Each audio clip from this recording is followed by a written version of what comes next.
Yeah, let me see. Where's Glute from? Let me double check. Trying to...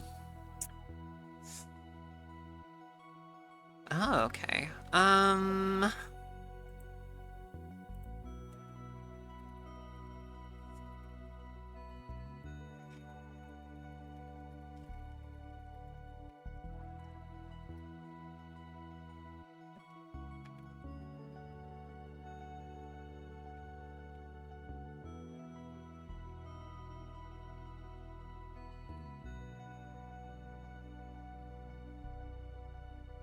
So anyway, yeah, it's gonna be Clairen Loxodont for this matchup. Um, which I think can be I've said it a bunch of times because this is one of those sets. These are like two of the most common characters. I feel like the most common characters in R2AS have Yeah. been like by far Clairen, Lox is probably second, and then like Zetterburn. So I've seen a lot of this matchup. I've seen a lot of like all the permutations of this. And just from my experience as a Clairen player, I feel like this matchup is not like bad for Clairen, but it's like not great. It's like a little bad. It's like a tiny bit bad, you know? Does that make sense? Yeah, Lox is like Clairen, but 400 pounds heavier, and with like a really, really good back air as opposed to a good back air. So little in his favor. Well, not in his favor, but it's a weird matchup, is what I'd really say. Yeah, it's a tough one. I always compare it to the Sylvanas matchup from Rivals 1. Loxodont is a fairly different character from Sylvanas, but the thing that they both have in common, especially in the context of the Clairen matchup, is like they're the only characters in their games, at least in Rivals 2 so far, that outrange Clairen.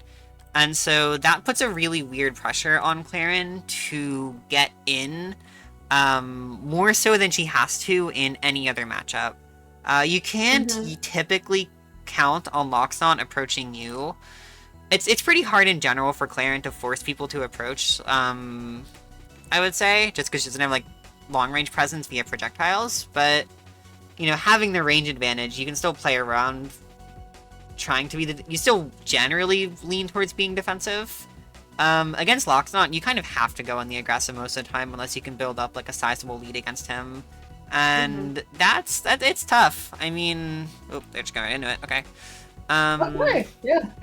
Not that I mind. I kind of prefer that. But yeah, it's always interesting because you have to be really mindful of, you know, all of his hitboxes. Look out really carefully for like Loxodont throwing out her box extensions and the like. I don't know. It's weird. On paper, you would think that the trade of like, oh no, that's really unfortunate. What I was gonna say was I feel like on paper the trade-off of like less range but more mobility should be better. It just feels like sometimes Clairen is like just short of the tools to really make that ideal for specifically the Loxodont matchup, but we'll see. Yeah. These are both players that have like played.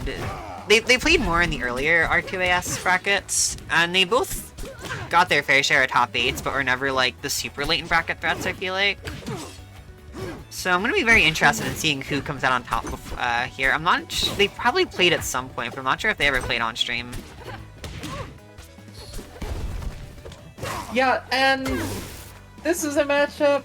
It's just it. I don't know how it feels for Lox, but on Clairen, it's rough. Yeah. And as I say this, really good tipper from Nick there on the offstage interaction. Oh my god. Good tipper from Nick, and like if I want to play devil's advocate and be like, well, if Nick did an SD at 0, I mean the game, you know, the game would be even now after that. So while that SD is really unfortunate, and you know, it's tricky because we did also see our fair share of SDs from Nick in winners semis.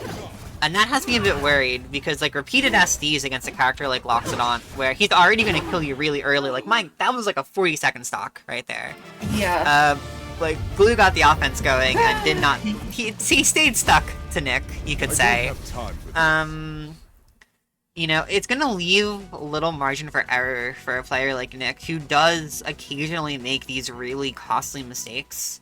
Loxodont's not a character who's gonna let you make those mistakes, and I think that in the context of R2AS, at least, Glue is definitely a good enough player where you don't want to be making those, you know, just throwing your stocks away. Like, he's definitely a good player. Yeah, and I mean, like, getting this far in bracket, losers or winners side, is impressive from both players. Yeah. You're gonna run into some really strong opponents here. Yeah, this was the 3 and 4 seed of this bracket, so they were slated to fight in the next set, playing one round early, a little bit unfortunate.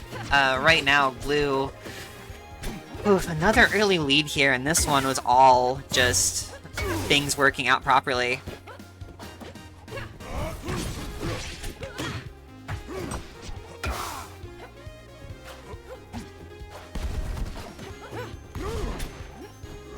Let's see. Man, yeah, that down B just barely didn't reach.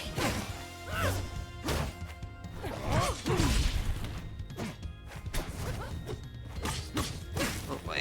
Down tilt. Yeah, just looking for the crouch cancel on these up tilts, and it's definitely a good thing to do against Loxodont. You know, one of the better ways to deal with that move, especially if the Lox is, like, mixing up, what to do after up tilt one. Oh my goodness. Going right into the F strong there, and, Blue's looking, oh my goodness, that could have been the game right there in a very different, very unfortunate world. Oh dear. That's unfortunate, but it does happen. And as we're seeing things now, just huge comfort from Glue. Nick isn't necessarily playing bad, but they both see that Glue has the advantage, and Glue just clearly feels a lot of comfort with it. Knows how to play from an advantageous position. Exactly, I'd fully agree with you on that one. We are seeing some Ledgehawks come out here from Nick. Definitely shines of brilliance coming through. But, you know, there are moments of great play that are, again, just being held back by, like, these mistakes. And on some level, also, just Glue having a good punish game and, like, popping off every once in a while. Oof, yeah. Because, like, as much as I do think Nick is showing why he made top 8 here, in pretty good fashion, those, like, kind of shining moments are just a lot more inconsistent across the board. See, though, another Jules Vale game. Was game 1 also on Jules Vale? I think it was, right? There's been a lot of sets. I lose track of set count. Nah, you're good. I can't remember if it was Jules Vale or it might have been Godai. Any case, I don't know. I feel like it was Godai. It was Godai? Okay, yeah. I don't think this was a horrible... See, it's not like Nick's playing bad here. I don't really think the stage is the problem. I guess if this is just your comfort pick, I don't entirely hate it. But we'll see here. More even games so far, and the Tipper is actually going to take the first stock. Very good stuff right there. I think that's something that's really important against Loxodont, is just, like, you need to be so quick on the money with seeing, oh, this elephant whiffed a move? Okay, I am the person who runs in and grabs you here. Like, oh boy. There's not a lot of time for that. And if you let the elephant hit another move, you just might die. Yeah, I mean, you know, his moves are really laggy, but it's tricky. Even with Clairen's good run speed, you do have to be tight on your timing. Definitely. Up strong. Alright, that is gonna kill there.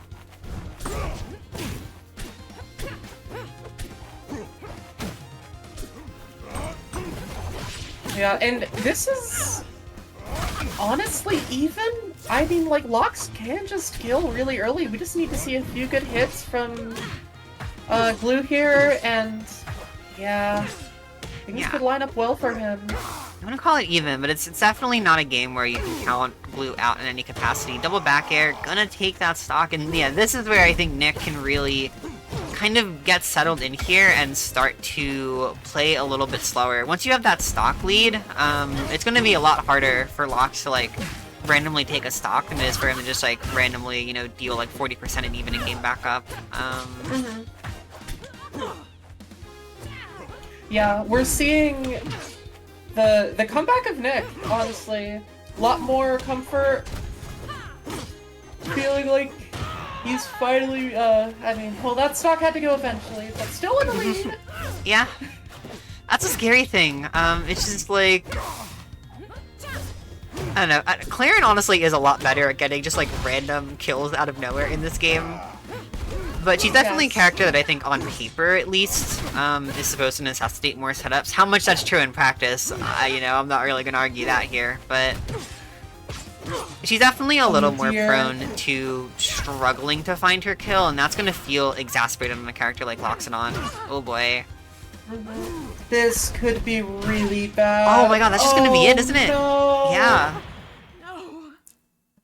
That is and my bad, that was... unfortunate.